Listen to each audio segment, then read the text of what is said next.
Good morning, beloveds. I have a slightly different background today because we are having our air conditioner serviced.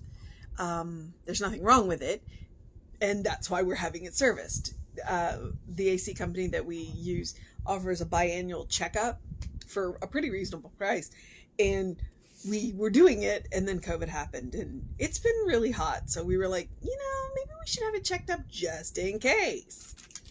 Um, so to stay out of his way, I'm in here. Okay, it is July 14th. Our title is Motivation. The first quote is, "For I know the thoughts that I think toward you, saith the Lord, thoughts of peace and not of evil, to give you an expected end. Then shall ye call upon me, and I will hearken unto you."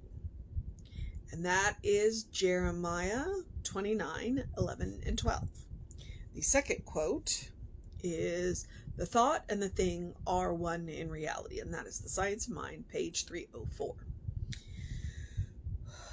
I witnessed a dramatic illustration of the power of thought several years ago when I was teaching night school in a learning center in Los Angeles. The students were high school dropouts, many of whom were gang members involved in life and death battles on the streets. One of these was a young man whose attitude could only be described as lackadaisical. One night, however, he came into the center in a highly excited state.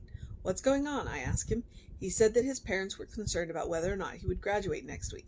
They told him they would buy him a new car if he successfully completed his history course. Although he had turned in no work in the class, I told him I would help him in any way I could. He wanted the car very much and envisioned himself already driving it. He worked hard at his assignments, and by the end of the week he had completed all requirements for credit with a handsome score of 98%. Yes, he got his car. How magnificent! A highly motivated person set a goal. He gave it all his attention. He gave it all his thought. He gave it all his energy. Power flows to the focus of our attention, our thought, and our energy, and the universe responds. Today, I know without a doubt that I live in a spiritual universe and that it responds to my thought. I focus my thoughts on something wonderful, eagerly and expectantly awaiting the good I desire to take place. And that is R.J. Rainbow Johnson. One of the more interesting exercises that Jesse does, generally in Heartfelt Living, but it'll show up in other classes too, is he calls it the red car. And literally he hands out little matchbox red cars. And we are asked to list all of the adjectives that we would use about a red car. How does a red car make you feel? And we list them all up on a board. And then he says, "And now, can you have all of these feelings without having the red car?" And that's what Rainbow's her example is illustrating. It's like he came in because if he finished the course, then his parents would buy him a car, and he was already there. He was already behind the wheel of that car in his mind. All of his thoughts and all of his feelings were wrapped around that feeling, and so he was super motivated to finish what he needed to do to get that car. And he came in the state of excitement, and the teacher responded to the excitement, and he responded to the what he knew he was going to feel when he got that car. And so that's what it is when we figure out what it is that we want, when we focus on the solution, the universe will provide all of the resources that we need to get there if we're willing to do the work. And that's just it. It's like the universe isn't just going to hand us stuff. What the universe is going to say, "Oh, this is what you want. Okay, that's great. Here are the things that you can do to help bring it into form." Because we are channels. The power comes through us. It doesn't come to us. So it channels through us. And the amazing thing is the universe has all of these amazing things that it can bring into play when we get our motivation. Because what is belief but thought wrapped in feeling? What is treatment but thought wrapped in feeling? And so when we want to get stuff done, that's exactly what we do. We think, we focus on the solution, we wrap our feelings around it, and then we go to work, which is why we also use the phrase treat and move your feet. Because it's not just about praying for something. It's about praying for something and then going and doing stuff so that we are guided to whatever it is that we need to get whatever it is that we're after. And the motivation, it's that feeling. It's that feeling. So sometimes when we don't know what we want, we start with what we don't want. And oftentimes that's a feeling. This is how I have been feeling, and I don't want to feel this way anymore. And so, okay, well, what do I need to do to, what if I don't want to feel this way anymore, then what's the opposite of that? And then what do I need to do to get to that feeling? But the cool thing is sometimes we can get that feeling without necessarily needing that material thing. Sometimes we figure out that we pinned all of our hopes on the material thing. That's not actually what we want. We just want the feeling. And so one of the things that Science of Mind teaches us is the power of our feelings and how we can harness the power of our feelings to get what we need, to get what we want, to get anywhere in life. And that's kind of where I've been. I was dealing with a rather extreme level of pain, which is unusual at my age. And I just called the doctor and went, I can't do this anymore. I need help. And he says, okay, let's go here. Let's do this. And it was the same thing when I was struggling with the anxiety and the depression, 16, 17 years ago. I guess we're closing in on 20 years. But I realized how I was feeling, and I was like, I don't want to feel like this anymore. And so once I was able to, thanks to the medication, get a hold of what normal felt like, then I've been able to manage it. And so this time, when I'm dealing with this level of pain in the body, I could see how it was affecting my mood. And I was like, and I even said to my husband, I said, you know what? Here, the possibilities I may need to go back on the meds. Now, the good news is for me right now, yes, I did go on meds, but the meds were able to take my level of pain down, which improved my mood. So, my first step though was I don't like how I'm feeling. And I don't want to feel this way anymore, which allowed me to take steps to change that. In my case, it was going to a couple of different medical doctors, and figuring out what's going on.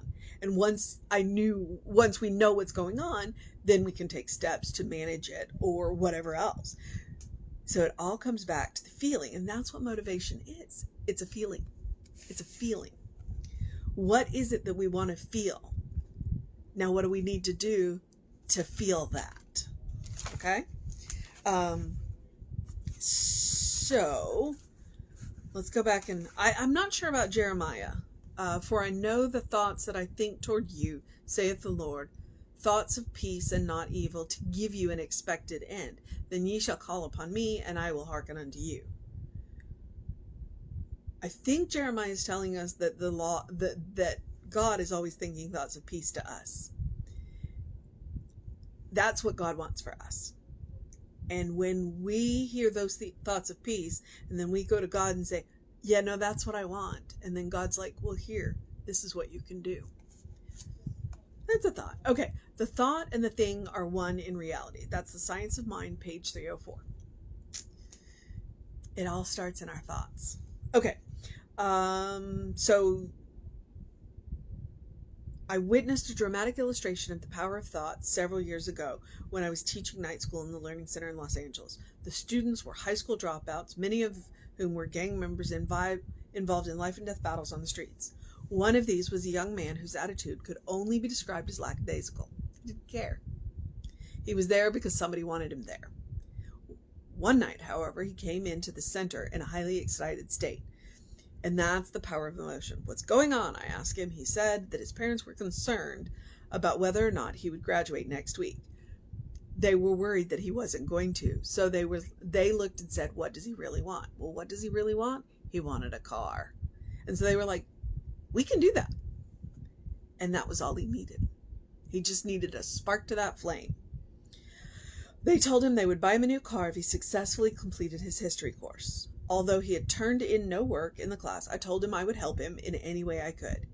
He wanted that car very much and envisioned himself already driving it. And that's part of the secret of treatment, to envision yourself in the present tense.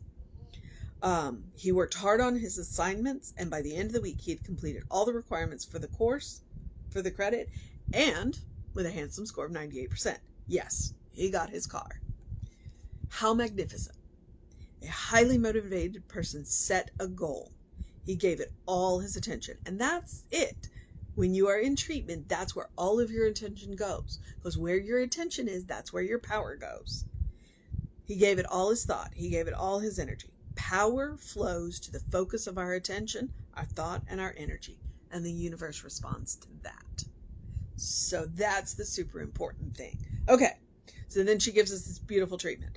Today, I know without a doubt that I live in a spiritual universe and that it responds to my thought. I focus my thought on something wonderful, eagerly and expectantly awaiting the good I desire to take place. We treat and move our feet. And sometimes we release it to God, we go do other things, which is the definition of patience. It's what we're doing while we're waiting for something to happen. And while we are doing other things, we are guided in the steps that we need to take to get whatever it is that we treated about. It's like we're not focused necessarily on it, but we've done the treatment. We've focused all of our energy on that solution or whatever it is that we want. And then we're guided. Okay, so what's the mission today? The mission today, should we choose to accept it, is to focus our attention, our thought, and our energy on whatever it is that we are working on, to put our whole being, our whole heart, our mind, our soul, our spirit, all of it on that while we are in treatment. And once we let that treatment go, then we go and live our lives, but do it in the present tense. That's the secret to success. See it now, and then go and carry on with your life. And you'll find that the universe will respond, and it will respond to you in ways that you never even thought about. So that's the mission, okay? While you are in treatment, focus completely. So the other mission is the same mission I give you every day, which is do something loving for yourself, do something kind for yourself, do something compassionate for yourself, whatever it looks like. And today, the loving, kind, compassionate thing that we are doing is having our AC checked out. It sounds crazy, right? But if we keep it maintained, which is something we need to do, if we keep us maintained, things work better. So it is loving, kind, and compassionate to do regular maintenance on you, on your mind, on your body, on your AC unit, whatever it is. I know, crazy, right? Loving, kind, compassion comes in many different forms. It also is about enjoying things, because you never know what you're going to get. So make the most of what you got. Okay. Do something to engage your mind and your body.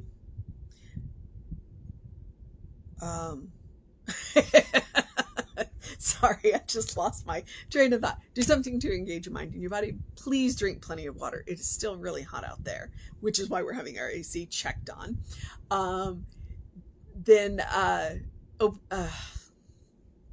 Bright light early in the morning. Reset your circadian rhythms. And open the windows of your soul. Allow the breath of heaven to remind you, you do live in heaven, right here, right now. It's all around you. So take Emma's advice, look for the good and praise it. So, catch us on the social medias. We are Creative Life Spiritual Center, Creative Life Spark. I'm the Running Rip Ryan, and I probably need to work on my YouTube channel tonight. Jeffrey texts me on a regular basis and goes, you're behind now. Yes, I am. So, and if you want to know what's going on at Creative Life, please email info@creativelife.org. The hot links are hot. And there is a summer movie series going on through CSL, but there's a hot link to it in our newsletter. So check that out. You can register for the whole series, or you can do each movie, and like the movies are like $25 because Reverend Jesse is going to do one of them. I'm not sure when, which is why I say email info@creativelife.org. That'll get you that information. Okay, I think that's what I know. So I'm going to tell you to have a great day, an amazing day, a fantastic day, a wondrous day, a magical day, an enchanting day, a good day. And if that is too much pressure, simply have a day, because you are enough just as you are. You are a beloved child of God in whom God is well pleased, always and forever. All right, beloveds. Reverend David should be on around 5 p.m. with you. I'll be back with you at 9 a.m. Tomorrow's Friday, so yay. All right. Take care of yourself. Know that you are loved. Know that you are a beloved child of God, always. And I will see you next time.